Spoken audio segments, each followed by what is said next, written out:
property that we inherited. It's been in our family for over 100 years. It's a beautiful piece of land. When we began talking a few years ago about selling the property, one of the things we took into consideration was the neighborhood. We have family that still lives there. We know that it's grown and developed. We've seen the neighborhood develop, and out of respect for those people, there were many things that we turned down. There was a mobile home park. There were several things. I can't list them right now. We didn't want to do that. And one of the main things was we did not want any sort of access from Woodrich Lane. That little lane, to give you some history, back in the 70s, I used to be able to ride a go-kart up and down it. My aunt and uncle had a little go-kart, and we could go up and down. And it got to the point, it became a through street. You had a lot of traffic that started using it before all these beautiful homes were built there. So this goes way back to the 70s. We had to stop because it was unsafe. We've seen it grow over the years. We've seen these homes come in. When we discussed what to do with the property, I myself thought about building a home there. I saw what was happening with University Avenue. It's going to be a 4-lane highway is what I'm understanding. It's a major thoroughfare right now. To put a home there or anything residential, it doesn't seem fathomable. We had it appraised. We were told it was commercial property. We were approached by the Dollar General Corporation. We had some serious stipulations about putting it there.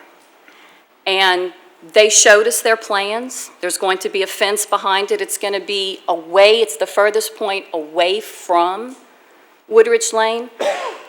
I personally am not sure what the problem is with Dollar General. Maybe there's something I'm unaware of. It's like any other little residential business. Probably opens at 9 in the morning. Excuse me, any other small commercial business, little mini Walmart. But you don't have the traffic in and out of these places. You don't have a constant flow of people.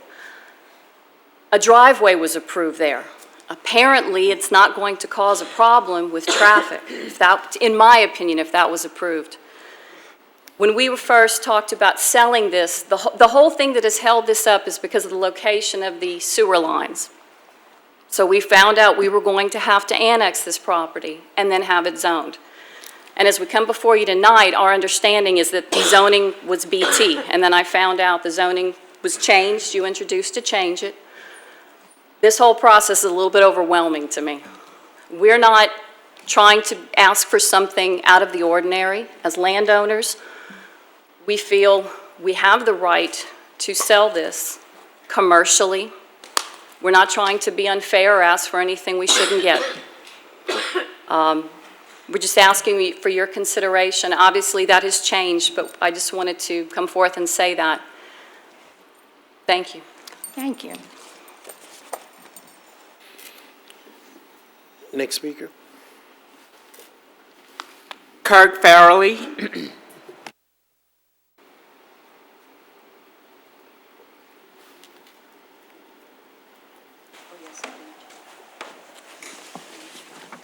Hi, my name is Kirk Farrelly. I'm with Linfield Hunter & Junius Engineers. We're the engineers for Capital Growth Buckhalter, who in turn helps develop Dollar Generals throughout the southern United States. As everybody else has mentioned, all we're looking to develop and all that I'm going to speak to is to the proposed development. It's 1.5 acres. It's over 500 feet from Woodridge Lane.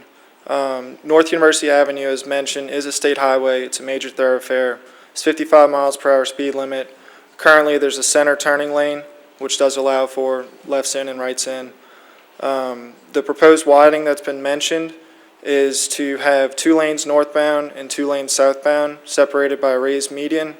There will be U-turn opportunities north of the site and south of the site, and Woodridge Lane would have a dedicated left turn lane at its intersection. There's really no need for our Dollar General patrons to utilize Woodridge Lane. They will have opportunities to use the U-turn to enter the store. As mentioned, DOTD did grant driveway permit for a 35-foot driveway with 25-foot radii. The Dollar General southern property line is over 500 feet again. The traffic counts for Dollar General are approximately 10 in and out trips during the AM peak hour and 46 trips for the highest generational hour, which is 4 to 6 p.m. We have 36 parking spaces proposed, accessible parking proposed in front of the building. We have proposed sidewalks in accordance with the code, and we will have an accessible route to the sidewalks. We have proposed a detention pond to ease drainage. The drainage naturally goes to the roadside ditch, which we're mimicking. The post-developed runoff will be limited to the pre-developed runoff. We propose 6-foot screen fences along the northern and western property lines in accordance with the code, and dumpsters would be screened. The hours of operation would be 8 a.m. to 9 p.m. Monday through Sunday. As I mentioned, we've had DHH approval. We went through the plat, as was mentioned previously, and we've been addressing comments to the building and civil plans. I would like to point out, it hasn't been pointed out yet, there is a large transmission line running across the frontage of the site. Personally, I don't see how that would be conducive to residential uses. This is a major thoroughfare, as outlined by the surrounding zoning, and I'd like to answer any questions that y'all may have or concerns with Dollar General. Mr. Sheldon. You said that you represent Dollar General, or you're an engineering firm that was hired by Dollar General? I'm with an engineering firm that's hired by the developer, who is in turn a preferred developer for Dollar General. So I don't work directly for Dollar General. I work for a developer, Capital Growth Buckhalter Incorporated, and they're out of Birmingham, Alabama. And they have a local office here in Lake Charles. They're a preferred developer for Dollar General? Yes, sir. Is that the first site that you guys saw that on University Avenue for Dollar General? Be careful how you answer the question. What's that? Is that the first site That what? that you guys have proposed at Dollar General on University Avenue? No, In that corridor? no, sir. It's not? No, sir. Where else had you guys proposed a site? On North University Avenue. Where at? I don't remember where it is in relation to here. Okay. You don't remember where it was? Was it near? I don't remember the cross street. I'm sorry. Was it near I-10? Believe so. Okay, so you guys had proposed something near I-10, deal just didn't go through? I don't want to get into that. Okay, all right. I think what happened was, and I think you guys probably remember this, we actually voted not that long ago when Dollar General was trying to locate, I forgot the gentleman's last name, but he owned a nursery. And he had an opportunity to sell his property to Dollar General, and the council voted, if I'm not mistaken, maybe unanimously, to stop Dollar General from locating on that piece of property, which is near University and Portland Avenue, University and Stone Avenue. And so now I think what's going on now is that since that deal fell apart, the Dollar General is just moving down the street to another available piece of property. So thank you, sir. That's all I had. I think that's it. Next speaker, please. Final speaker, Wayne Shula. Yeah, I'm Wayne Shulaw. I'm an attorney. I was asked to help out with this project. I myself, I still do. I'm befuddled by all the Dollar General talk. I had no idea that there was such a disdain for Dollar General. But I will say this, that as the mayor said, there's no question that this isn't residential property. I mean, when I first got involved in this, I asked, how do you get to this? Well, you go under the interstate, you go by the truck stop, you go by the wetlands, you go by the entrance to Moore Park, you go by the cemetery, you go by the gas company's distribution center, and then you end up in front of a hospital and a funeral home. And you're like, well, where are the residences that we're talking about? Well, certainly there are residences, but there's no question that that nobody's looking to build a residence across the street from the mental hospital and the funeral home. So, I mean, the mayor spotted that right off just by looking at this. I understand that the council is not interested in doing the Dollar General.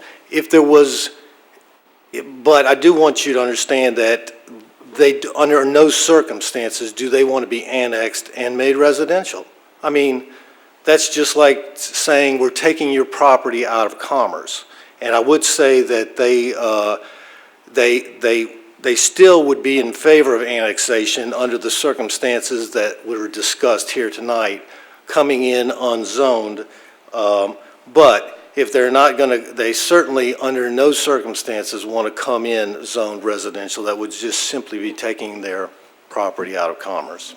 So that's all I have. Any questions? Seeing none. Final speaker. Okay. Mr. Shelvin. Thank you, sir. Mr. Gobert, could you come up for a second, please?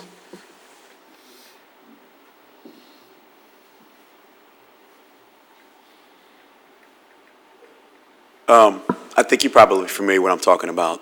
It was a Scott Hines property, which right next to it, there's a plot of property, I think, that you probably are the realtor on that property, correct? That's, there was a piece of property close to University belonging to the church. Is that the one you're talking Yes. about? Yeah. Mm. Yes. And right next door to it, and I think you're familiar with it, is a nursery that sells trees and plants and palm trees. I have seen that. Right. And if I'm not mistaken, Dollar General was originally trying to locate on one of those two properties. I was involved with one transaction where Dollar General, before their merger, was interested in that property, and after the due diligence period and merger, they withdrew the offer. They were not interested in locating there. Okay. That's all I had. That's the only question I have for you.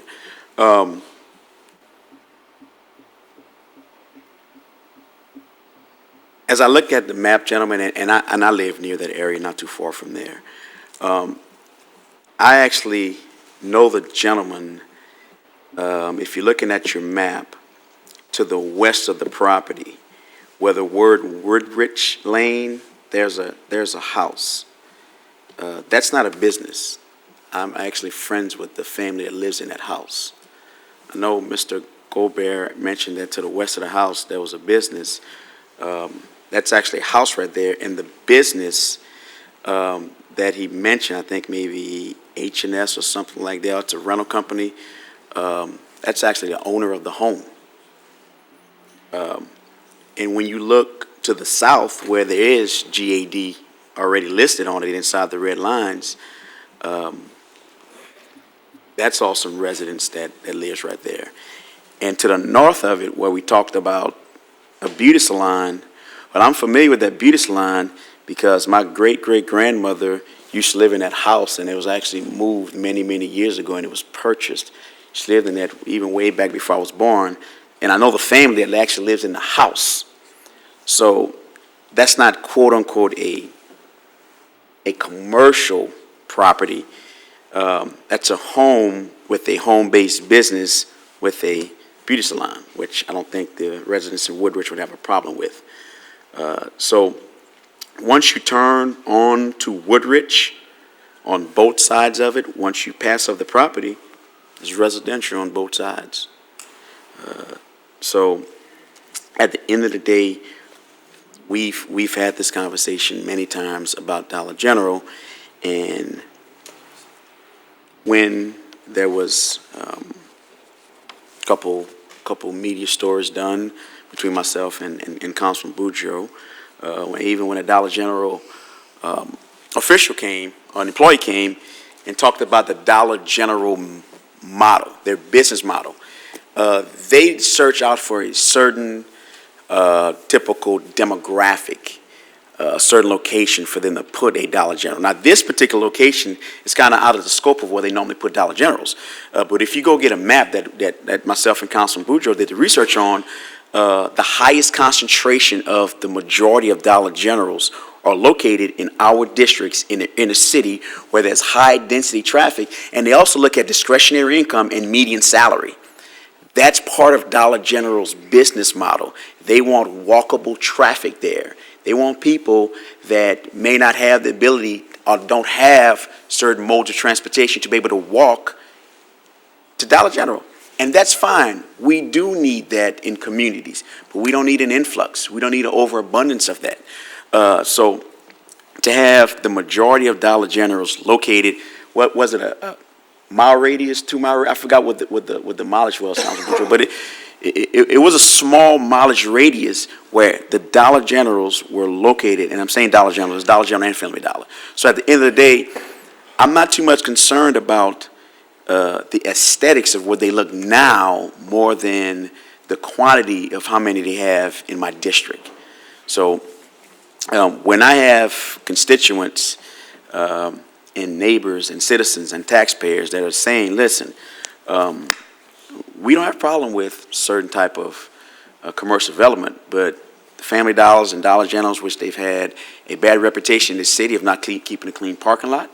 I even have a Family Dollar on University in my district that was built right next door to a residential property built up to where it floods his home whenever it rains, and the gentleman told me they keep the parking lot dirty.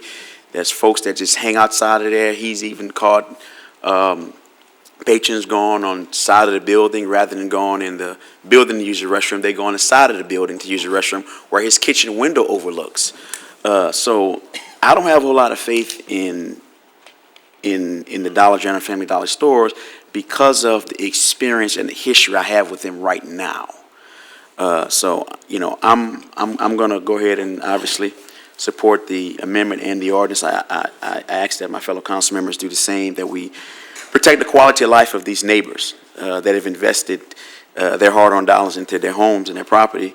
And if the developer wants to come back, they have that opportunity to come back and seek what type of zoning they want. But at the end of the day, to put a Dollar General right there would not be a neighborhood-friendly commercial business for that neighborhood right there. So I'm going to tender my comments. Thank you, guys. Thank you. Okay, see no other council announcements there. All blue cards have been exhausted. Okay, first thing we're going to address, gentlemen, is the amendment made by Nakane, second by Shelvin, as it relates to the references of the zoning designation before we go to the ordinance. So, Liz, would you please call the vote on the amendment? District 6? Yes. District 7? Yes. District 8? Yes. District 9? Yes. District 1? Yes. District 2? Yes. District 3? Yes. District 4? Yes. District 5? Yes. Motion to amend is approved. Okay, now call the vote on the ordinance as it has been amended, please. District 6? Yes. District 7? Yes. District 8? Yes. District 9? Yes. District 1? Yes. District 2? Yes. District 3? Yes. District 4? Yes. District 5? Yes. Adopt as amended is approved. Ordinance 244, 2015. An ordinance of the Lafayette City Parish Council declaring the building or structure located at 1207 South Sterling Street, Lafayette, Louisiana, owned by Mildred Matthews Peete and Linda Marie Peete, in care of Gerald J. Block, attorney appointed, to be dilapidated and dangerous to the public welfare, and ordering the condemnation of same. Motion by Mr. Andy Nakane, second by Mr. William Terrio. Mr. Chair? Yes, sir. Mr. Shelvin? Yes. This particular property is actually in District 4, but the person that has an ownership interest is in District 3. And he called me up and said that he was interested in making some progress. He has made some progress. And I would like to defer this to give him X amount of time to continue to make the work. He definitely can make this work. He's done it before with a couple other properties that he has. Just hadn't had the time to get around to doing this one. But he does want to make the necessary changes and put this particular home back into commerce, which has been part of his family for many years. So I did tell him that I would offer it up for deferment. He was fine with that. And then he'll have some, he said that he'll have some progress done when he comes back before us. And then if the council's not satisfied with the progress, we can go ahead and do what we need to do. But at this time, I'd like to defer it for 60 days. Okay, Mr. Shelvin would like to defer this item for 60 days. He has a second. Second by Mr. Bellard. Mr. Shelvin, you done? Yes, sir. Thank you. Mr. Terrio. Randy, quick question. How long has this property been out there in the condition that it has been? Well, we first had the complaint in August of 2010. 2010? Yes. Same person who owns the property? Well, yes, the same person that does So, that. I mean, what I'm getting at is Councilman Shelvin, it's the same individual that was notified back in 2010? Well, he's not the legal owner of the property. Okay.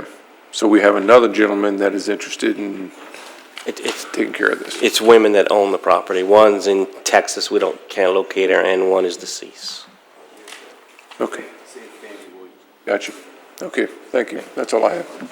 Thank you, sir. Any more comments from the council? Seeing none.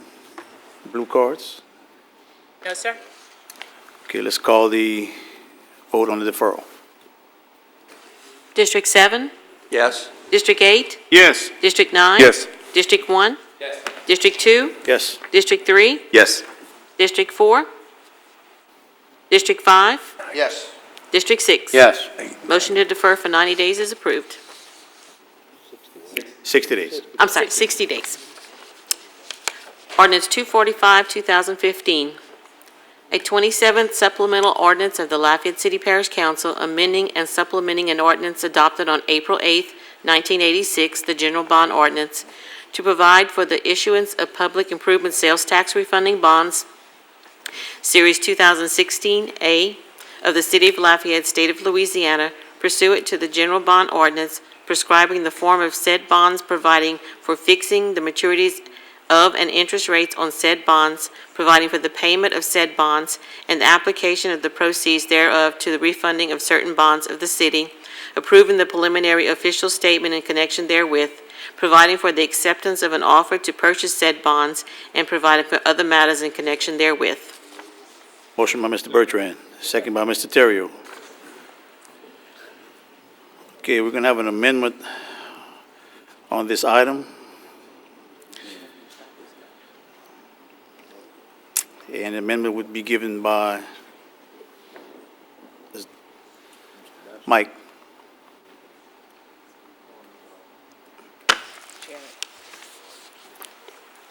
This amendment is going to be offered by who? I think Mr. Osborne. Osborne is going to explain it? Okay. Come on up. On this issue, this is another refunding, but we're going to have two ways that money is going to be saved we're going to substitute the old high interest bonds for new lower interest bonds, just like all your other refundings. In addition to that, we have an opportunity to take advantage of provision that we've been putting in the bond ordinances for the last 10 years, and that is that when all of the outstanding bonds are paid off that were outstanding 10 years ago, that the reserve fund requirement would change, and that would free up money that's presently in the reserve fund to reduce the amount of money necessary to refund the bonds.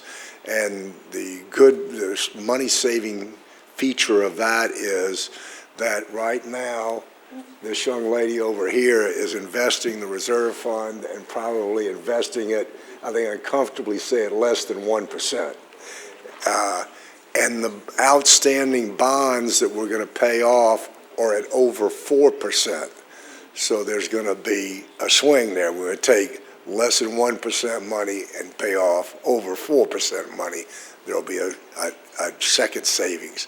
And the amendment that you have here will coordinate that through the ordinance to make sure that it's uniform throughout the ordinance, that that's what's being accomplished. You're going to make that amendment, Mr. Terrio? That's being offered by Mr. Terrio, second by Mr. Andy Nakam. Did you have a question, Mr. Terrio? Mr. Terrio? Mr. Osborne, we've gone through a number of these bond issues before, and this one, I think you and I had a discussion earlier. This is not the customary protocol on what we have on here. If you can go ahead and address that real quick. I misquoted, I misspoke when I spoke to you earlier.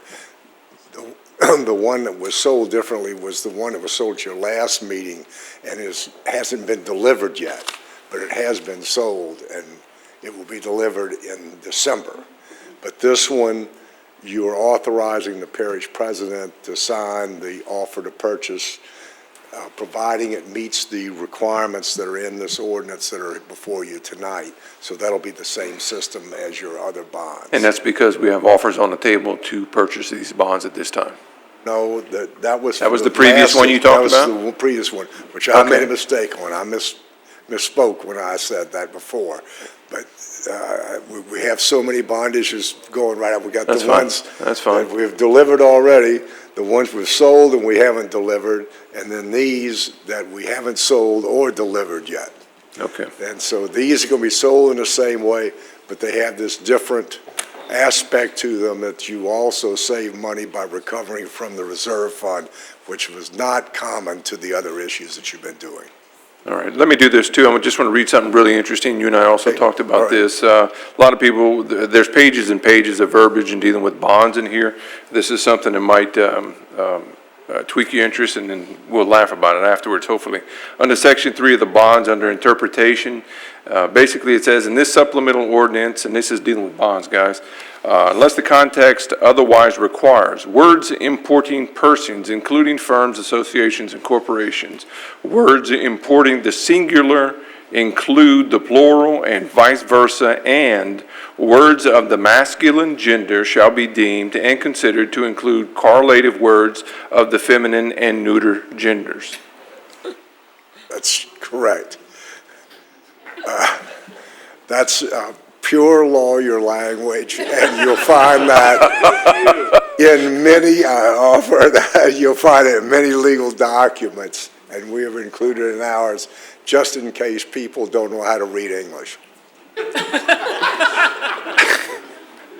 Mr. Osborne, I don't know what to say, but Mr. Chair, that's all I have, sir. Thank you, sir. Any other council discussion? Any blue cards? No, sir. Okay. First, okay. All right. First, we're going to address the amendment by Terrio, second by Nakam. Liz? District 8? Yes. District 9? Yes. District 1? Yes. District 2? Yes. District 3? Yes. District 4? Yes. District 5? District 6? Yes. District 7? Yes. Motion to amend is approved. As amended, please. District 8? District 9?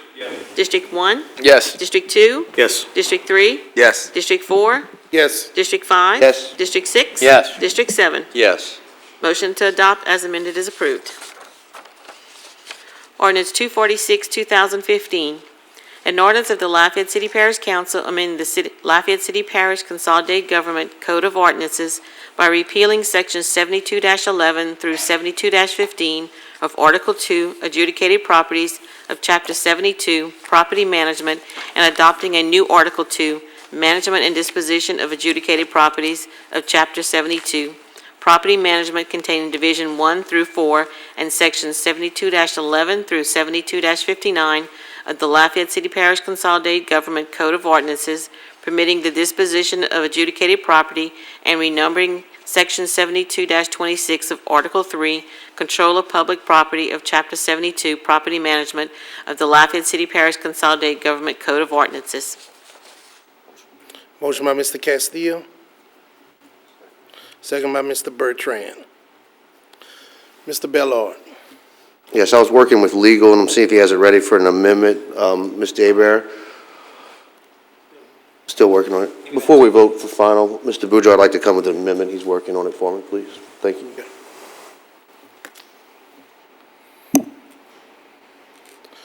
Any other council discussion? Any blue cards? Yes, sir.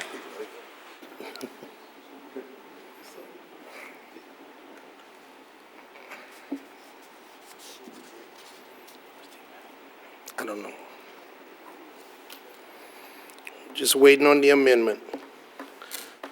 Pressure. We can go to the next item if you would like. You ready? Okay. Mr. Bellard requested of me that there be some language in Section 7240, which deals with donation of adjudicated property to a nonprofit, requiring the nonprofit to pay a fee of $750 as a condition of having the property donated to them. And so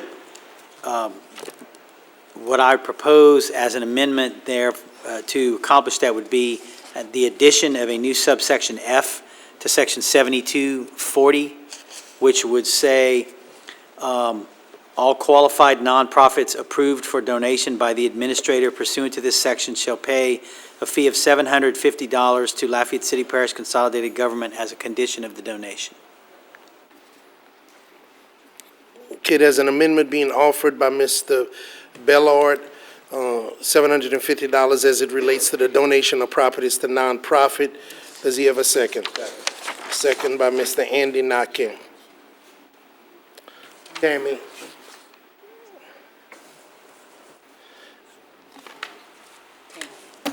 Both of y'all come forward, please. Our names for the record. Just, I know, y'all could each take a mic. Just if you could just offer us anything as it relates to the amendment that Mr. Abed just prepared on behalf of Mr. Bellard, any impacts that this will have, any state law issues that we have as it relates to donations under these adjudicated properties, just through some of our development, if you could just speak to it, please. Sure, Mr. Boudreaux. For the record, my name's Ryan Gowdlock. And I'm Tammy Pratt. The amendment, as I understand it, is simply to impose a fee upon otherwise qualified nonprofits in order to for the council to approve a donation. I don't see any constitutional or statutory bar to the council extracting such a fee from a nonprofit for that purpose. Okay. As it relates to other means of acquiring of these properties, I know that there's kind of a hierarchy. What impact does it have prior to nonprofits and post-nonprofit as it relates to this fee? I know at the head of the food chain is LCG, adjacent property owners. So when we talk about nonprofits, what about those other individuals, the costs associated with arm's length sales, just some of the other categories that fall into this? Where does this 750 would fit or fall, I guess? Well, the ordinance the ordinance as a rule elsewhere extracts from interested acquirers only those costs necessary to be incurred in order to make their acquisition happen. There are no other fees, there are no administrative fees, there are no transactional fees otherwise associated with acquiring people, businesses, entities. So as far as what impact the amendment would have on the acquisition of property by arm's length transfer, by adjoining property owners, by purchasers, I don't think it would have any impact on those other acquirers. It would simply impose a slightly higher financial burden on qualified nonprofits. Okay. I'm not sure if that answers the chair's question. It does. It does. I don't want to create something that's going to be preventative in nature. And typically nonprofits obviously speak for itself. Sometimes the ability to purchase or pay these fees are non-existent. And do you all recall with the coteries, Macomb, Vizay, those properties through LCG, what status? How did we deliver those? I know it was obviously by ordinance, but there was no fees associated with that, right?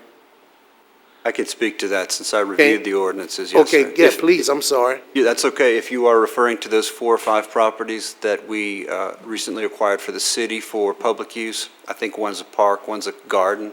Right. Same properties? Yes. Those were acquired by declaration, ordinance declaration by the parish council, by the council, that the city intended to take ownership of them since they had been adjudicated for many years. By doing that, by that ordinance, by operation of law, the encumbrances on those properties were swept away, and the city became vested with their outright ownership. The city did not incur, other than recordation, the necessary recordations with the clerk of court, the city would not have incurred any additional cost to do that, other than frankly, the legal fees and the other necessities to make those, draft those, get those ordinances done, make that happen.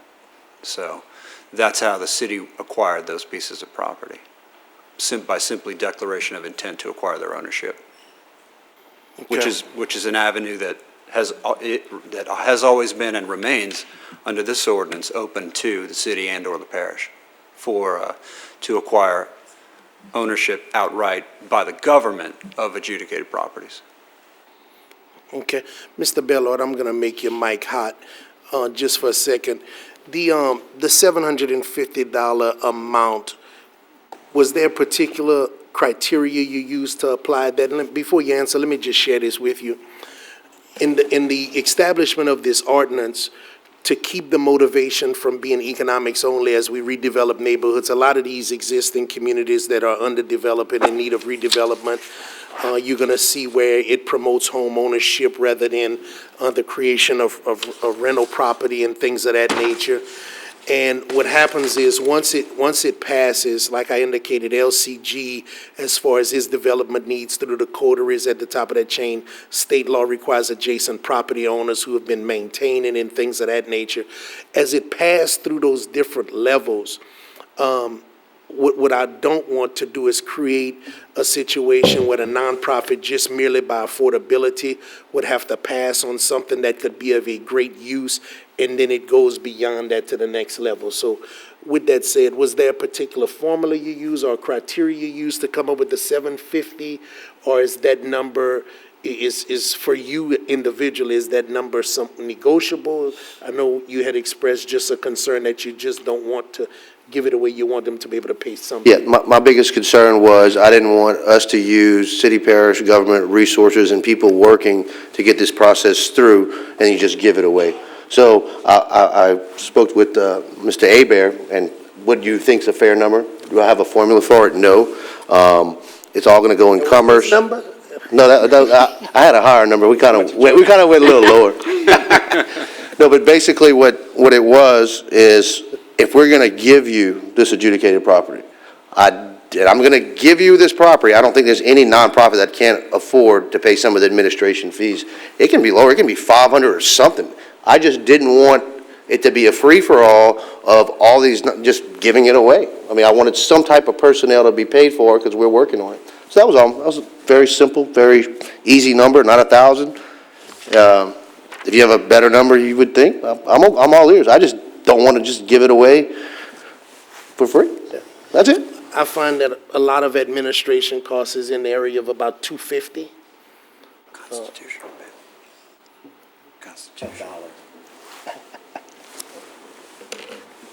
You know, again, and I don't know, Tammy, does our list kind of, do we possibly have like examples of the type of nonprofits we had identified, those not-for-profits who would have the opportunity to obtain some of these? And again, there's some other criterias that are in place, because the driver in this was to what becomes the final result? What is the end result as these properties get redeveloped? And if they, Wasn't it the Home for the Habitat, or what is that I think the nonprofit? canonical example we've talked about is Habitat, but there are others. like Habitat, and we. Also, many, I'm sorry to interrupt, but let me note that many, if not all of the churches in these neighborhoods would also generally be qualified nonprofits. Did you work on the Habitat? I think it was a donation. We turned some properties over to Habitat a few years ago. Did you work on that one? I No? think I recall, I think I knew about it. I can't say right now whether I participated, worked for it, or simply heard about it. Right. I'm not sure. I would, if I can point out, though, one thing to Mr. Bellard's concerns is that when we donate property, and thank you, and Tammy had the forethought to bring the constitutional provision that allows us to do that with her, and I just want the council to be aware that the only way that we are permitted to donate property is when we do so, when the 501c3 or C4 nonprofit agrees to renovate and maintain such property until it's conveyanced by that organization. And that's written into the ordinance as well. So when a nonprofit takes ownership, takes the donation, they make that commitment to the council. And that is a condition of the deed by which they take ownership. And if they don't maintain that commitment, then the ownership, then the deed can be revoked.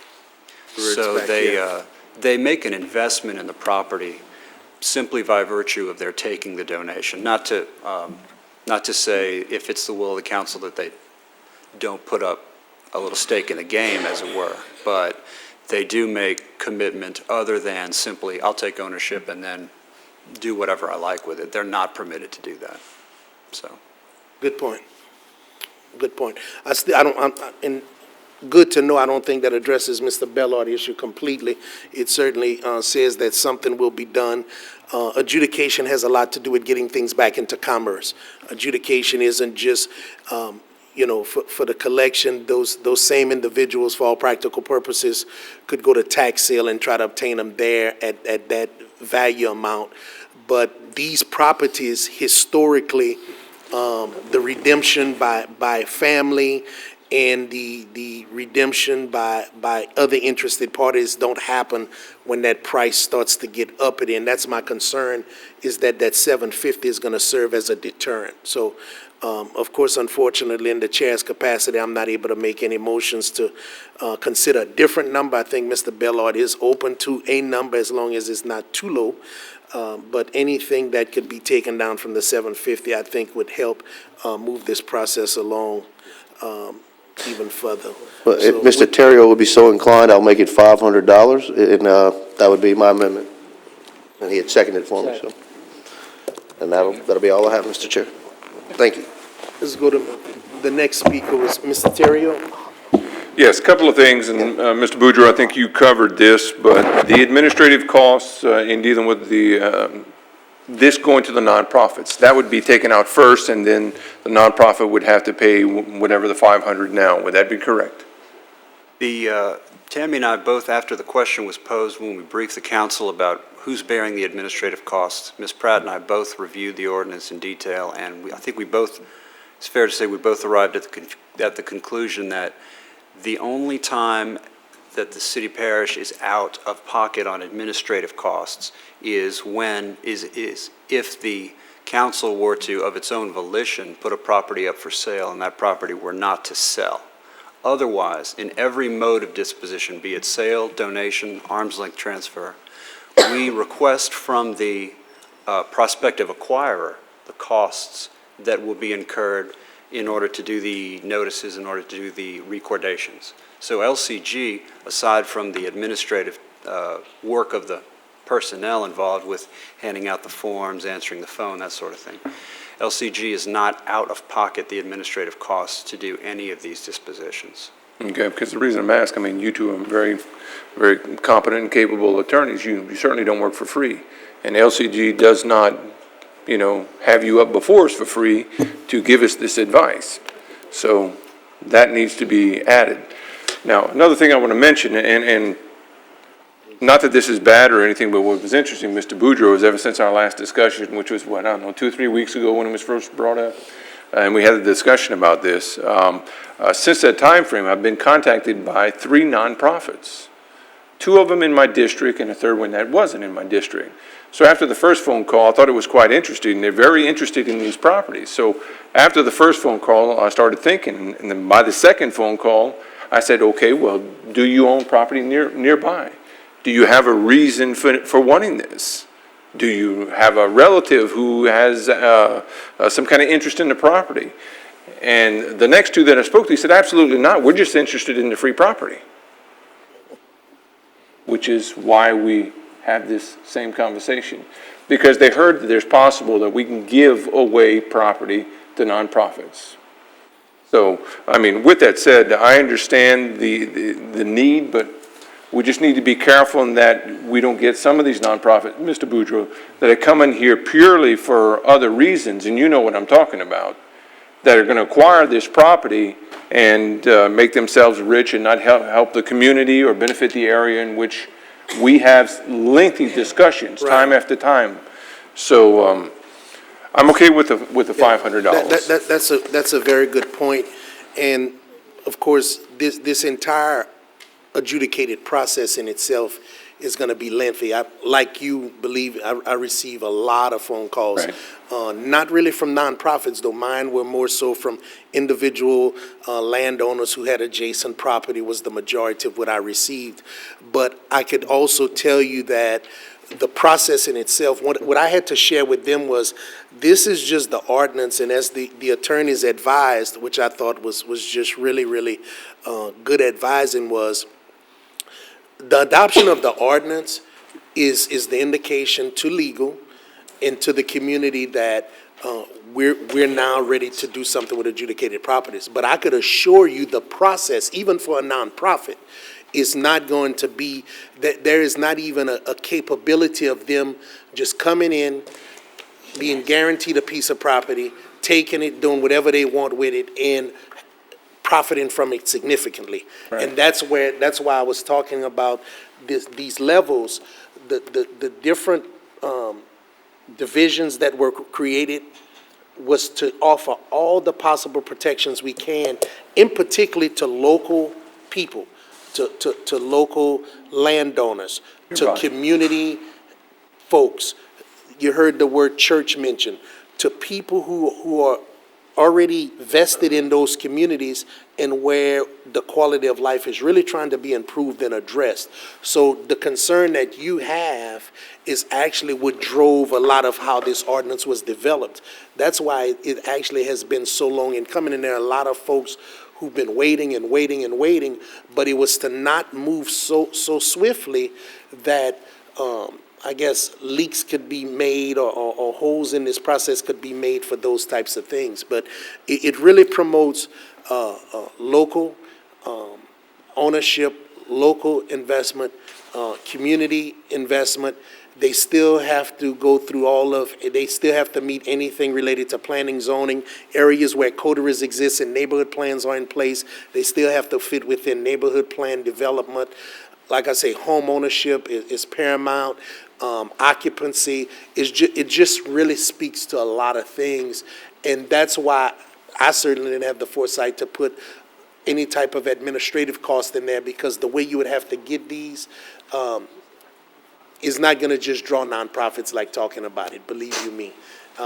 And as Ryan just indicated, and I guess I just want some clarity, is that you're saying that there is no administrative cost to LCG in any form, including donation, unless someone comes before this council and we literally just put up for sale a piece of property ourselves internally, where we would have to manage that process. Is that what you were saying? Bearing in mind Mr. Terrio's good point about the transactional costs that LCG incurs for Ms. Pratt and me and others. Right.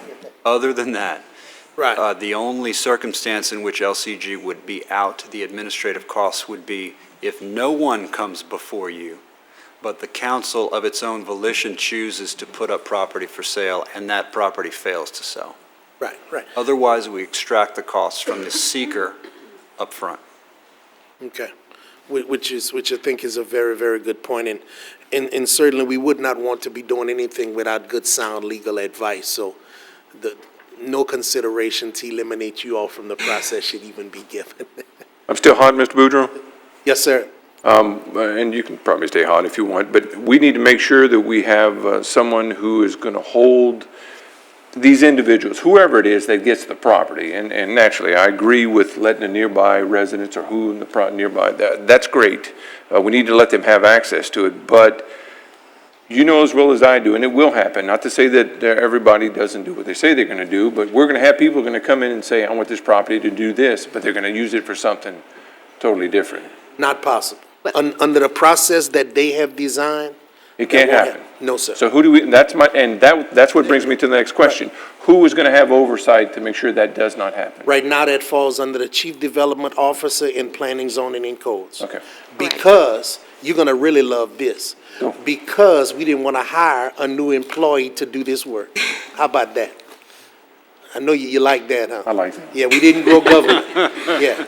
Yeah, well, just to be honest, a while ago, you talked Mr. Bellard down from 750. I'd have gone down to 749, but anyway, 500. But other than that, I'm okay. I just want us to be very careful that we don't let these. Let me show you something else, Mr. Terrio. Yeah. Is that they have to present, anyone who acquires property has to present back to the administrator a land use plan. So you don't just get it, you have to identify in advance what your intentions are. Okay? Look, I tell you, we got two of the best standing before us. The work they did on this ordinance is really unbelievable. And I could tell you that there were some things that I say, oh, how about this? And they followed state law first, primarily. Any federal laws and regulations, they did not deviate from any of that. And in areas where, it was good for Lafayette and good for the community, and they were in agreement, and their research reflected that it happened, Are we going to get regular updates on how this is moving forward? They all got to come to the council. Excellent. So, Yes, sir. Ms. Pratt, you have anything to add? That's correct. They all have to come back before the council, so there you'll any know reason- what is they're there any going to, reason the why they renovation plan. Is there any reasons why, any particular reason would happen to where they would not have to come before the council? Or does every single one have to come before? Because there's a lot of properties out there, Mr. Boudreaux. Everyone has to come before the council for approval. Good. And in reference to the number of properties, for me, this has been important to me since 2007. Are you sure? I don't think so. What I could tell you is that I know. when this process gets assigned, the biggest misnomer that exists is that adjudicated properties are all vacant buildings and empty lots. They're not. And I will tell you from experience in the field, there are a lot of these properties that are occupied. Mm-hmm. And you're going to find that, and my projection is somewhere around 40%. You're going to find that about 40% of these will be peeled off the list simply by engaging someone who is residing there. And whether it becomes the tax assessor or our designee, when they find out that these are simply the children or the grandchildren of the original owners who bought homes in the 60s or 70s and paid them out, and as they died off, successions were not done, and they just went back and moved in and got the utilities on, and at no time, because they did not have a mortgage, at no time did they engage the tax assessor on this and pay taxes, you're going to find that a lot of these are actually occupied. And believe you me, I've watched this list grow over the last 4 or 5 years, and I ride in front of them. People are there. It's just that there's nobody. I thought the tax assessor would be the perfect person to do it, but no one knocks on the door and asks, who are you and what you're doing here? Mm-hmm. If it's adjudicated, it's just simply that the bill wasn't returned, but the bill was sent to a person been dead for 30 years. So the numbers that people are anticipating and the grab that people are looking for, I really don't believe it exists. But we got to clean it. Well, you bring up another good point, though, is that issue where these properties that are going to be adjudicated through this process, if they are occupied, as you say, and we know that a lot of them are, that in itself is going to open up a whole new door possibly. Our first objective is family redemption, because the one thing, God is not making any more of his property. Right. So if that family could maintain, now that is the one person who has to pay the full price. Right.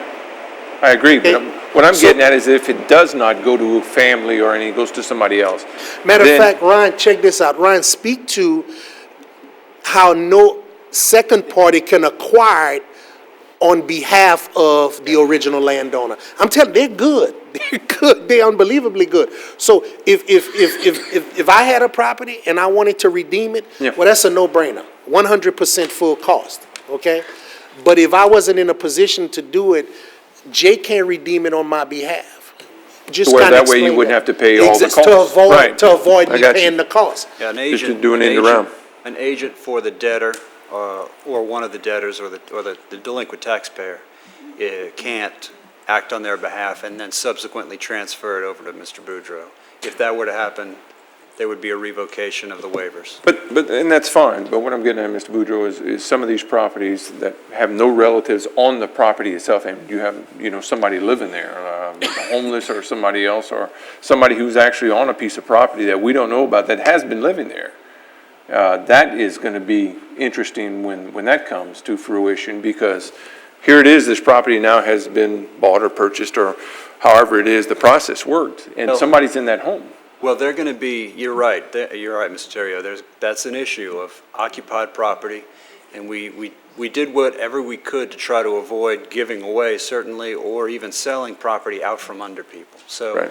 there has to be not only advertisement in the paper, not only mail to the address, not only mail to the registered owner, but physical notice out front of the property. So the signage, whenever you want a variance or a zoning change, Right. you got to put a sign. The same thing, in fact, we pasted the language, to be honest. We took exactly the same requirements for somebody to notice the people who are actually in the house, if it's a house, commercial building, to put a sign out front on both sides of it. Here's what we're going to do. Here's who you need to call if you want to have a say in this process, so that we don't end up with all of a sudden somebody shows up and says, well, I bought this place and you had no opportunity to know about it. That's the last thing we want to see happen. Or if your signs disappear, you're going to know it's occupied. Well, in that case, then that will be an interesting conversation. I think when they're installed, you're gonna know it's occupied. Exactly. But again, that speaks to who are you, what are you doing That's here? fine, that's And fine. if you cannot prove ownership, that there's some legal measures in place yet again, where a person can prove their right to be there. But someone residing there without being able to prove their right, That's right. there's a way to deal with that. And that's what I was trying to get Yeah. at. That's Oh, going yeah. to be a whole Oh, yeah, nother because there is issue. some of that. People, Yes. and that's the perplexity of this issue, is that there are some people who just went in and started utilizing property because it had been vacant for so long. So it's going to expose some things, absolutely. Okay, well, I'm good so far. Okay. Thanks, guys, appreciate it. Mr. Kevin Nakan? Kevin, okay. Kevin? Mr. Shelvin? Okay, all right. Any other council discussion?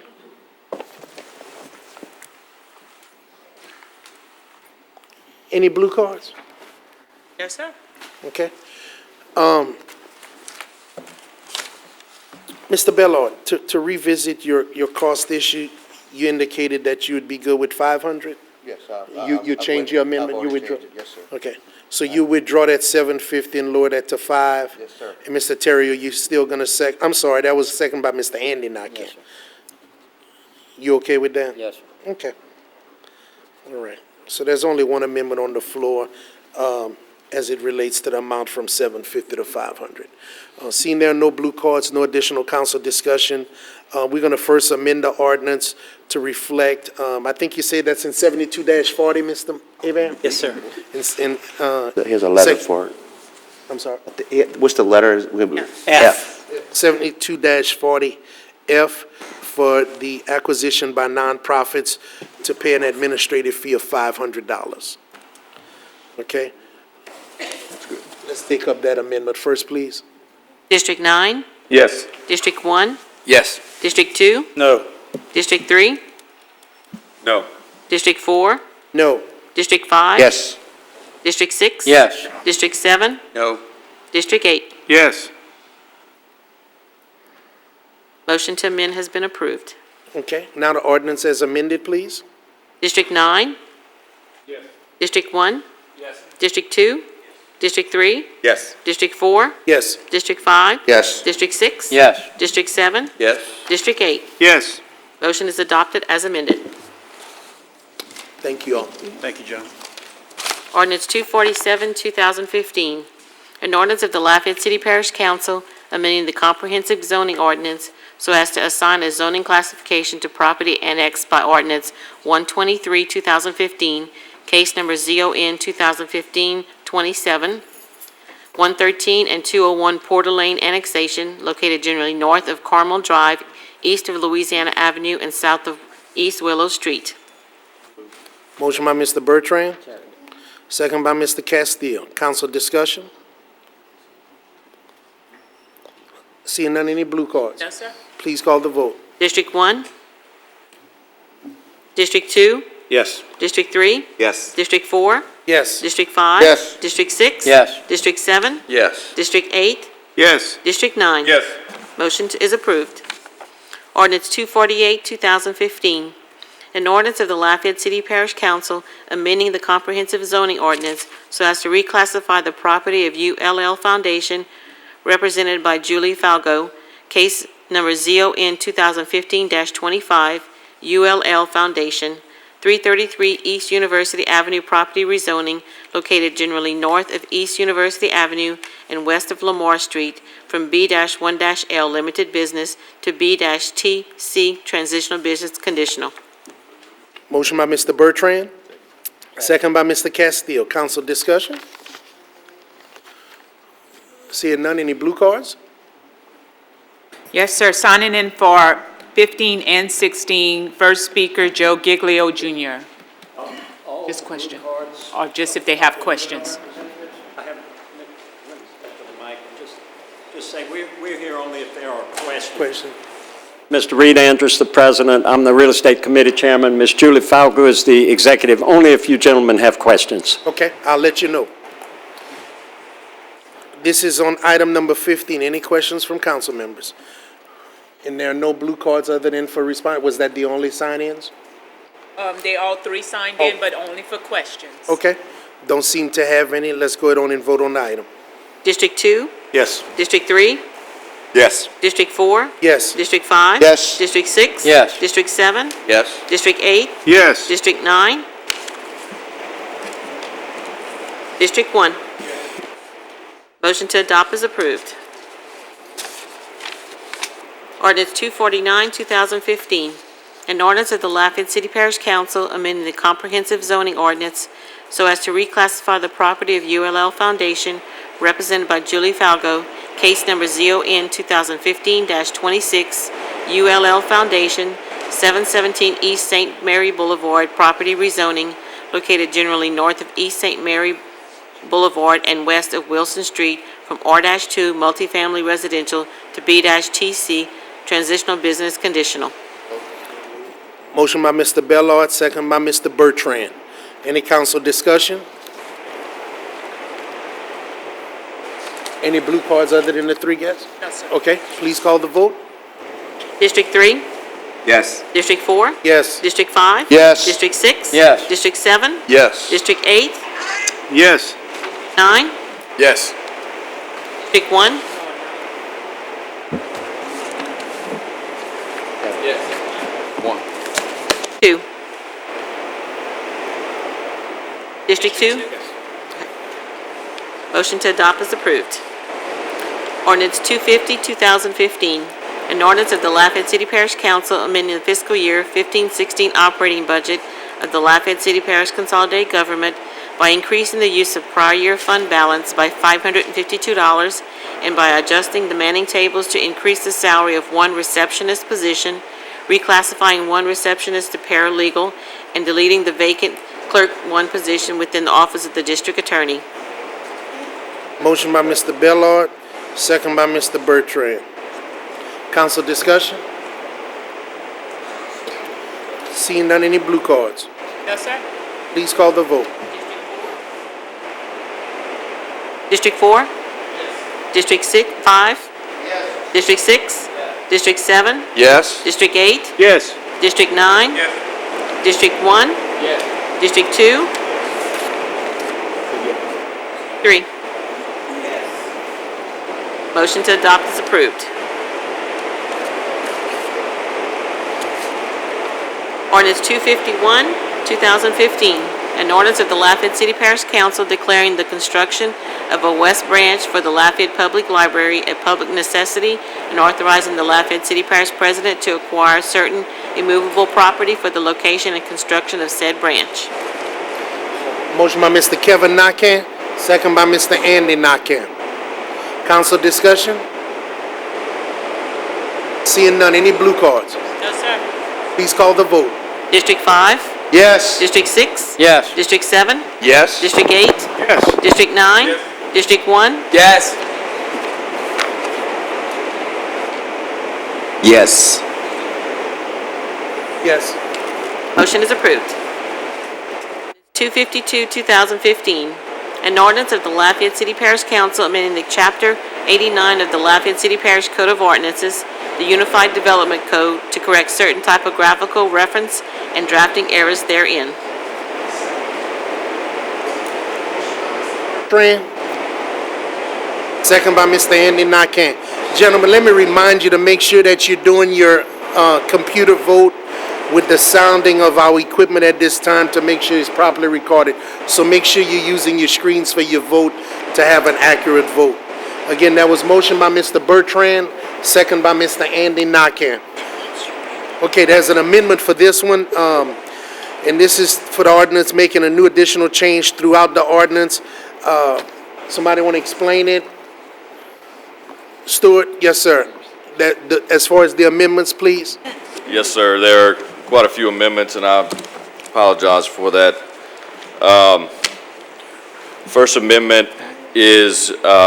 Stewart, if you don't mind, and I apologize, I think you provided these in a package form for us that we all received. Yes. Right. So we all have them. Some of us, I'm sure, have looked at them. If you could just kind of give the synopsis. You don't have, it's not necessary to go through each one of them unless a council member questions one, but just give a synopsis of what's happening. Absolutely. There's one amendment, which is number 2 on the memo that I sent out, which is a kind of a more substantive change. It is addressing some of the industrial uses within the city. The rest are, there were some typos that Muni Code found that are also being corrected. Those were sent after we provided you the ordinance, so those are being added. That provides an extra layer of checking our work and making sure that there aren't any more typos. So they've found some colons, some things, some definitions that were cut off. And then there were some errors in the ordinance itself in terms of what it was saying for the operative language of the ordinance, where it was putting certain amendments.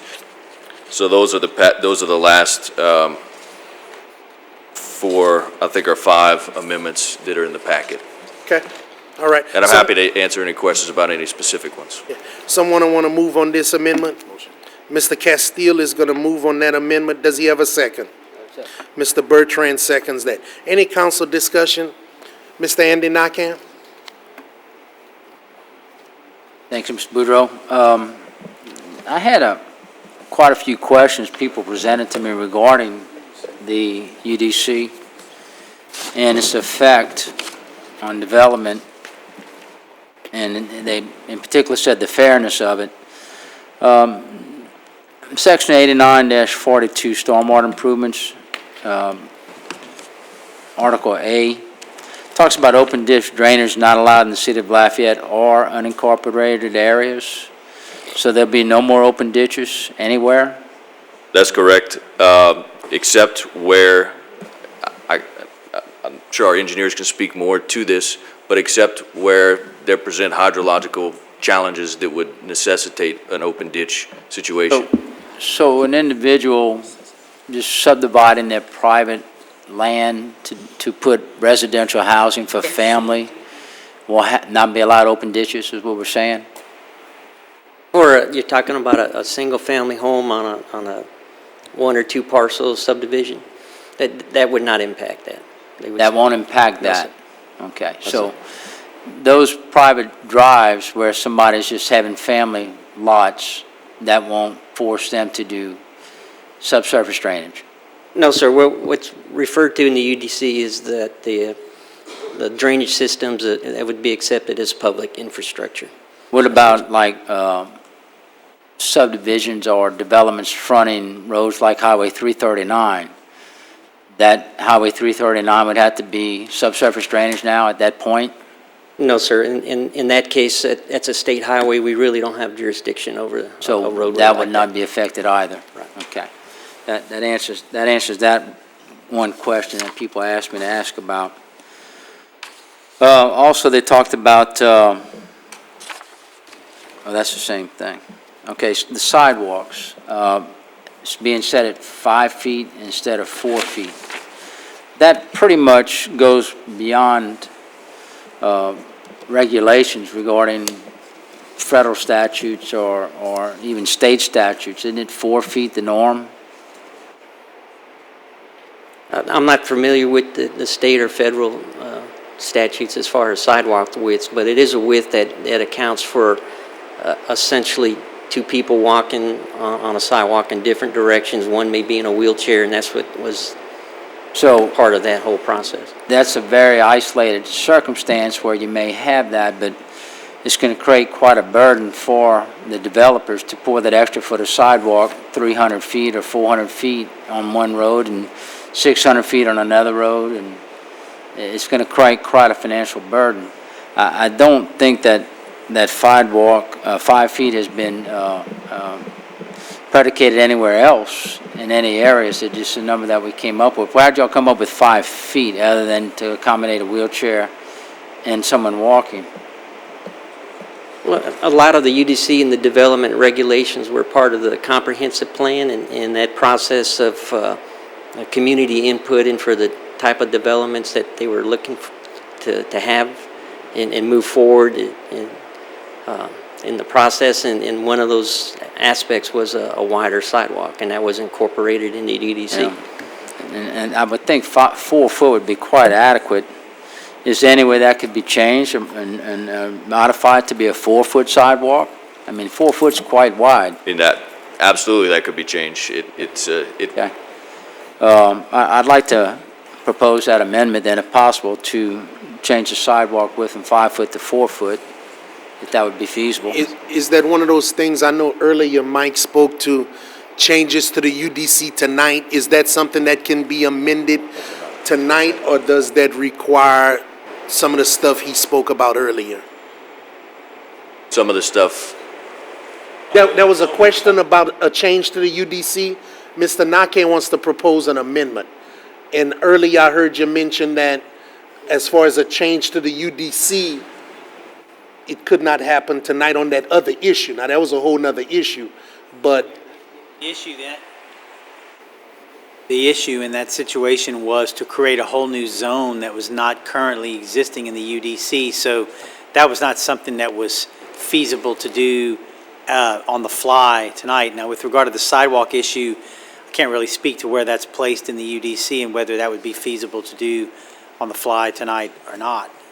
But I mean, if it's as simple as changing 5 to a 4, right?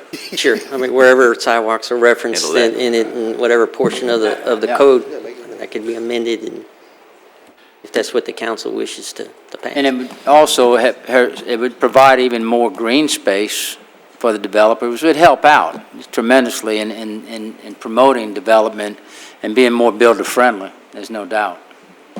That's why I would like to propose that, to bring it from 5 feet to 4 feet. Okay, there's an amendment being offered by Mr. Andy Nakane to reduce the requirement for sidewalks in the UDC throughout the entire document from 5 feet to 4 feet. Does he have a second? Second. Second by Mr. Bellard.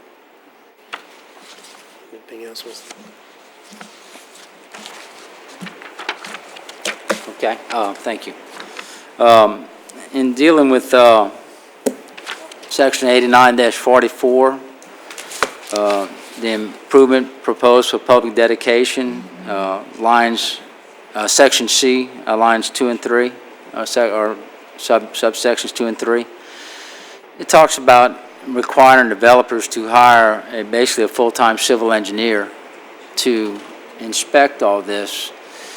Is that not just kind of taking the load off of Public Works and putting it back on the back of the developers? And Public Works does no inspections anymore? Is that what we're accomplishing with this? Well, Public Works still would be going out to the developments as they're being constructed, but we're not out there full-time to observe the construction that we have in the past and under the current codes. Essentially we get a certification from the engineer record that it was built in accordance with the plans. Okay. However, over the last 5 to 10 years, we have found that when we go back and we start having roadway issues and roadway failures, that it was not built in accordance with the engineer. Is that from a lack of inspections?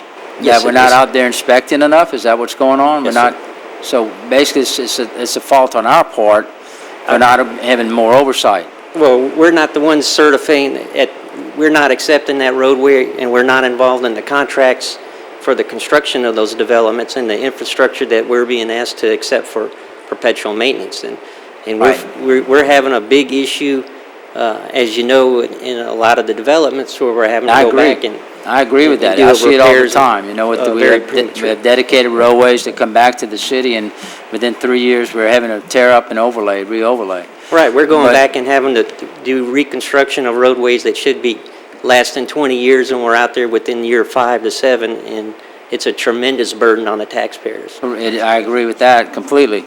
But basically, we're putting the burden of the inspections back on the developer. Where are we? I mean, why aren't we more on top of it as a public works? We don't have the staff to go out there. We have 3 engineers in my section, as well as 2 engineer aides that we just couldn't go out with the amount of construction that's occurring out there. It's just, I can see it driving up the cost of these developments, which is going to make it harder for the homeowners to come forward and be able to purchase housing. I can see it's just going to drive up the cost of development and make it tougher and tougher for developers to move forward. And I can understand your point. I really think that we need to do our due diligence in inspections and take care of this. Oh, we do as much as we can within Public Works to go out there, but again, there's a lot of activities that occur that we don't have the opportunity to observe, nor are we responsible for that to be per the contracts that the developer would have with his own construction company. Is there any means or method, or do we have anything in place that requires a developer to reach certain stages where we go out and inspect and allow them to move forward? I mean, do we have anything like that, or we just keep letting them roll without inspecting? Oh, and we try to coordinate, and we ask for that coordination if they're out there doing some key component to the infrastructure that we can have a chance to observe what is going So do we hold their feet to the fire that they can't go from A to B without an inspection? No, we can't really hold them up because we're not in charge of that contract and the time frame that those contractors have to produce for those developers. So for us to say that we would go out to any particular site and have to be there on Monday so they can move forward on Tuesday with another phase of the construction, I think that would be a terrible burden, or they're waiting on Public Works to go out there and look at that. We just don't have the manpower to do that sort of level of inspection or the intensity that these roadways require. And I understand manpower is a tough thing, but there's other aspects of this development. I've seen it with the utilities. I've seen it with the construction, where we hold them up until we get an approval. And I think we need to consider doing that we Well, need to make sure well, it's meeting our standards. Well, and it goes back to the certifications that we're under the current system that we're getting. They are not reflective of the work that is in place in the field. So, and that engineer is only himself is certifying what he's observed in the limited testing that is done on this infrastructure, to the point where when he's certifying that too, he's basically saying, I did 10 tests and I was out there 3 days in a 120-day construction period, that he didn't observe certain things. Because, like I said, when we're going back and trying to repair these roadways, we're finding areas that there was no sub-base put down, there's no base put down. The asphalt was essentially laid over tree limbs, and we're not getting, and we're being asked to accept that for perpetual maintenance, and to the tune of millions of dollars. So we do have an engineer on site. We have him out there inspecting or overseeing the work. No, we don't. No, the developer. The developer doesn't either. Not now, but with the UDC will. If that, there would be a full-time inspector out on these sites. We have a full-time engineer out there basically working with the developer, inspecting everything going on with the roadways. What's his liability, the engineer, if something goes wrong in 5 years and the city has the roadways?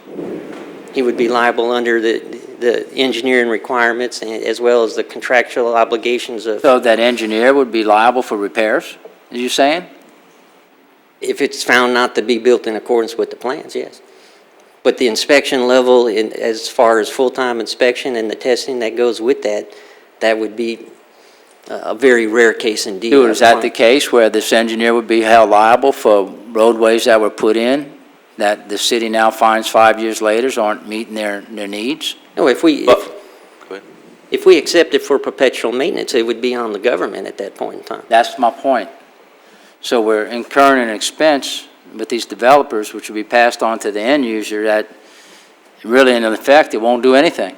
I totally disagree with you, Mr. Nakano, respectfully. What it's going to do is, like I said, we're finding roads, a typical asphalt roadway should not need to be overlaid for 10 to 12 years, and we're going out there and should not have reconstruction for 20 years. I agree. We're out there doing full reconstruction within 5 years' time. I agree totally with that. I really do. There's some big disconnect, and the big disconnect is the inspection level that is occurring. If requiring this in the UDC doesn't do anything for us 5 years from now. Sure it does. That road will not fall apart in 5 years like it's happening now. And how we guarantee that? But we're going to have, there's full-time inspection occurring and testing that is being monitored to the point where I don't believe there's a civil engineer in this town that would stamp a document based upon a full-time inspection level that was not built in accordance with those. I would hope that would be the case. It's true. I would hope that would be the case, but there's no guarantees. It's a lot more than what we have today, I can tell you. Well, I see construction out there with an engineering stamp on a set of plans that wouldn't pass code. I see that going on every day. I see things happen because there's an engineering stamp set on a set of plans that's allowed to happen. We look the other way, that our local builders that don't have that engineering stamp on a set of plans aren't allowed to do. So just to say that there's an engineering stamp on something isn't a guarantee. And if there's no liability held, we're incurring a cost on the developer, which is passed on to the end users, that may be useless in the long run. Time will tell on this. And it could be, I hope I'm not right, that this is, is just going to incur a cost and hamper development. But I'd like for consideration too, as you're discussing this issue, this is something that occurs in Baton Rouge, Alexandria, Lake Charles, Shreveport. All the major municipalities have this level of inspection going on, just because of the issues of getting something of the product that we're trying to incorporate into the public system at a level of assurance that we're getting and going to be able to maintain something in a fashion that's fair to the taxpayers. And I agree with you, and I can see your points, but my thoughts are that we as a public body, if we're going to be responsible and do our due diligence, then we need to do our due diligence in accepting these and making sure that we're out there seeing what's going on. You know, we just can't go in there blind and say, okay, you signed off on this, we're good to go. On to another one. In dealing with open spaces, Section 89-40, we're talking about green space. You're not requiring, not allowing like unimproved drainage ditches or canals to be used for green space. You're not allowing utilities with above ground improvements or servitudes or paved coulees or creeks to be used as open space. Why is that? It's making it harder for the developer to utilize their properties. What are you referring to exactly? Oh, 8940.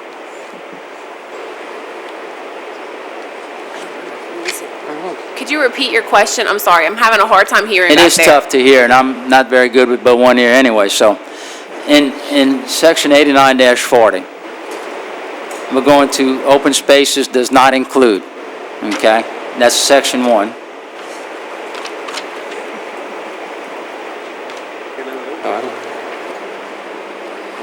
what it says? Does not include. Talking about C2B? C2B, where are you, sir? Where it talks about open spaces that are not included, do you have that in there? It says open space in C2B. It says open space does not include areas within required setbacks except as allowed below. And it qualifies the open space and allows certain percentages of open spaces to be allowed.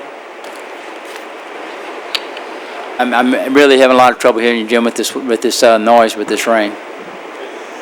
It allows certain percentages of open space to be allowed in certain areas. The idea is, instead of having all the open space in one space, they want to spread it out amongst the development. Right. And you're saying that's not allowed? Oh, it is allowed. Okay. So you will allow paved coulees and creeks to be open space? You will allow utilities with above-ground improvements and road servitudes to be open space? I need just a little bit of help, sir. Where are you reading from, please? Well, this is on page 72 of the Unified Development Code. Now, this was in a spiral bounder that was given to us a while back, okay?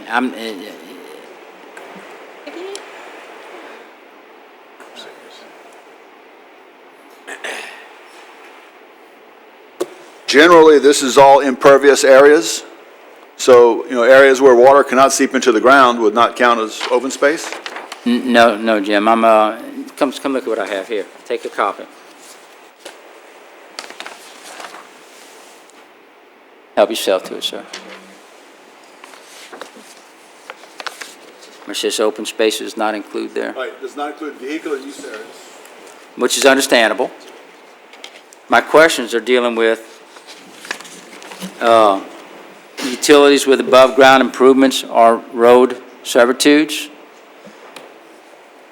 Why would that not be considered open space? Why wouldn't paved coulees or creeks be considered open space?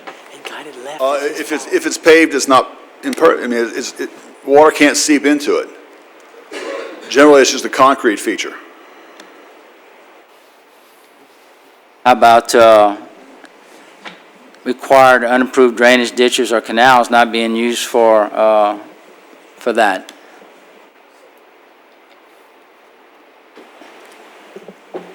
I mean, actually being used for green space even.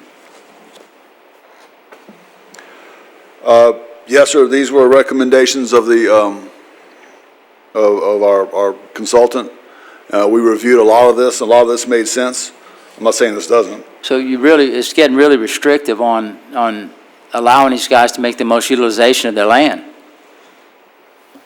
In many areas, this is a lot less restrictive, like uses in certain zoning districts. Well, I think in other areas, it tightens it up. It better regulates where open space may be and where drainage features may be. Well, I'm thinking that those items should be deleted out of that open space and green space use. Well, it'd be a lot easier if we had a chance to review this, maybe with you, instead of just picking through this. We had some amendments Jim, tonight, we could address this later. and if we could, Possible address bring this those later, up Stuart? Okay. to us, with us. Please make note of that for me, if you don't mind. Okay? I would appreciate that because, let's try to be as user-friendly as possible. I want to make this right, I want to make it good, and I think it's a great thing that we're doing this. And I think we all do. But I surely don't want to discourage development or cost people money or make things unaffordable down the road for other people. Right. And But if definitely we- try to utilize the land as best possible. Right, if we could do these maybe with you and with a certain amount of review instead of having to figure this That's out on fine, the Jim, fly yeah. tonight, No, real let's quick. do that. And I agree. Let's That'd be a lot better for all start of doing us. that on the fly. That's fine. I have no problem with that. Thanks, sir. One last thing was, why a restriction on driveway width? A maximum residential driveway width of 24 feet. Why that? Well, a lot of times especially an open ditch subdivision, that the drainage system itself is designed to be open. And the driveway culvert is not necessarily the size of a pipe that you would have if you would have a subsurface system. So it's to prevent somebody from saying, look, I want a 45, 50-foot wide driveway on a 50-foot frontage lot. And people have come in for those type of permits, and they're essentially subsurfacing their ditch, and it won't function and meet the design requirements of the development. So you're Especially saying, as the lots get narrow and narrow, and you have subdivisions where you have 100-foot frontages and such, but the way the development is going, those lots are starting to become 40-foot, 50-foot in width, or even smaller at times, and it's really a conversion of that development through driveways to a subsurface system, which was not meant to be or included in the design. but 24-foot wide is pretty restricted. That's not very wide. There's somebody who has a 3-car garage. And typically, that would be in an area where the lot is that much bigger, and when we do look at those individual, this is getting very restrictive on people, to limit them to a 24-foot wide driveway, when there may be a lot of uses where they need to go wider than 24. And having the proper culvert in there should not be restrictive as far as for drainage. I mean, we just got to make sure they put the proper culvert in. I think something like that, Jim, if you don't mind, look at that, please, also, on the maximum width of driveways. I think that's, again, can be a big hindrance to people in developments. That's fine. Could you email that list to me that you want us to look at? That would make it a lot easier. Like those amendments that we have tonight, we've had time to review those and study them. And if you could give us time to look at the things that you're interested in, we'd be glad to do that. Okay, all right. There's quite a few that really probably should be looked at. And I would like to get together with you on more of these. So, Stuart, there still can be things can be done then to amend these. Absolutely, and that goes for anybody who has any issues with the UDC. Speaking for myself, for the staff, we're happy to meet with you at any time and work with you. It's a lot easier to discuss it when we have. And last but not least, I had one here that was, just to throw it out there. This deals with 89-26, assets management driveways, and dealing with applying to driveways that were constructed before the incorporation of the city of Lafayette or before establishment of any of these subsections. If somebody was approved to a culvert of a certain size, we could possibly be forced to make them tear it out and redo it at their own expense. That's something we need to look at also. But Jim, I'll talk to you again about that, because that's getting kind of rough if somebody was put that in at their own expense to begin with, and now the city's going to force them to tear it out and put it back in, because now we say it's wrong. So that's something we need to look into also. Sure. Mr. Boudreaux, that's all I have. Thank you very much. Okay, just for the record, Mr. Nakane, you did get one amendment in of your concerns. Do you want them to review that one as well with you, or did you want that one to stand on tonight?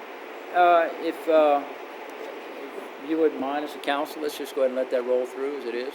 Okay, all right. Well, we'll keep that one amendment related to The sidewalks. rest I'll address. Right. Okay.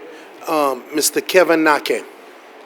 Yeah, in reference to the 4-foot, my concern on that is handicap, those power chairs, is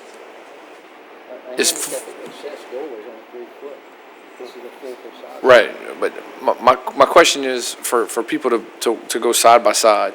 They're walking, you got a powered wheelchair. Was the 5-foot there for that reason, to accommodate?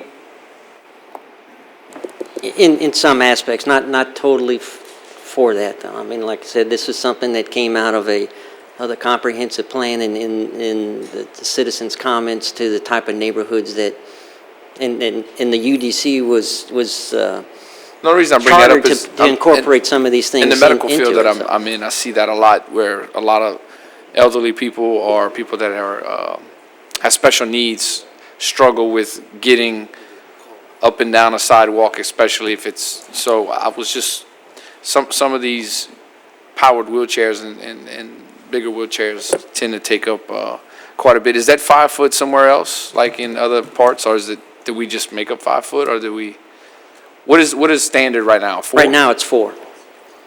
And it was and the UDC is increasing that to 5. Okay. 5 foot. All right, that's my only concern with that. All right, thank you, that's all I have. Larry. Yes, sir. Pont de Mouton, I think we have 5 foot. Yes, all our LG, all roads that the government builds, we put Okay. 5 foot. Matter of fact, And I some had are to get 6, somebody to actually. measure it because it looked small. Passing by, it actually looked small, so I asked somebody to go out and measure it for us. But, so, one of the things that I use as a measuring stick is to make sure that we're not having private contractors, in this case, do something that the government is not doing. So is it standard for Lafayette Consolidated Government when we do build sidewalks within our own projects that there are 5 foot sidewalks? Yes, sir, a minimum, and it's standard for us to have full-time inspection also. Thank you. Okay.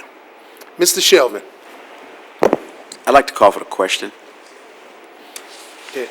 Question has been called by Mr. Shelvin and seconded by Mr. Castile. If this passes, of course, this ceases all council discussion, but it allows for public discussion. So with that said, it's motion by Shelvin, second by Castile for the call for the question. Please call the vote on the call for the question.